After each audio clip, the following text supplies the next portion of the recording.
ऐसी गलतियां हैं, बहुत कम है, बट है। अब जिसके लिए ये गलती है,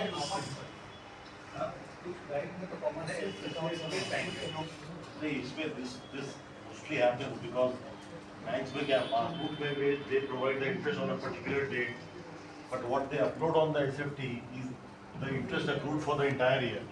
तो यहाँ पे shown uploaded by the bank because normally banks provide interest. We have to go by the SFT.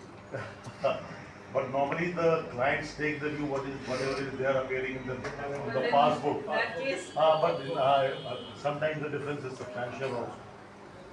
then I'm sure you'll be able to explain to them. That can be explained, or if you are following the accrual method, then you can. Taxpayers और bar association को विभाग ई verification scheme के बारे में आज हमने बताया है।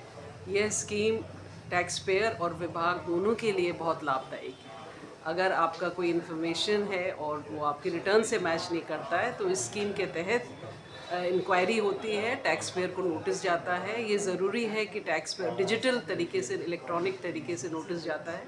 बहुत ज़रूरी है कि टैक्सपेयर इस नोटिस का अपना जवाब दे और जिससे वो जो भी अपने लिए अपनी बात कहना चाहता है, अपना वर्जन देना चाहता है, डॉक्यूमेंट्स देना चाहता है, वो इस स्टेज पर पेश करे, जिससे कि उसकी बात पर गौर किया जाए और इशू को सेटल कर सकते हैं। तो वेरीफाई करके तो उसको एक्सेप्ट कर लें, अन्यथा उसको हम टैक्स पेयर को अपडेट करने के लिए भी कहते हैं रिटर्न को कि अगर आपने इस ITR में ये इनकम नहीं दिखाई है तो अभी आप अपडेटेड रिटर्न फाइल कर सकते हैं, ऐसा हम सुझाव भी देते हैं।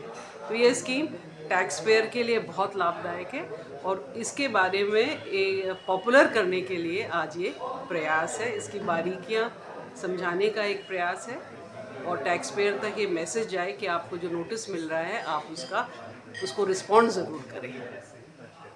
Your name please, sir. मैं सुनीता बेंसला हूँ, principal director general income tax.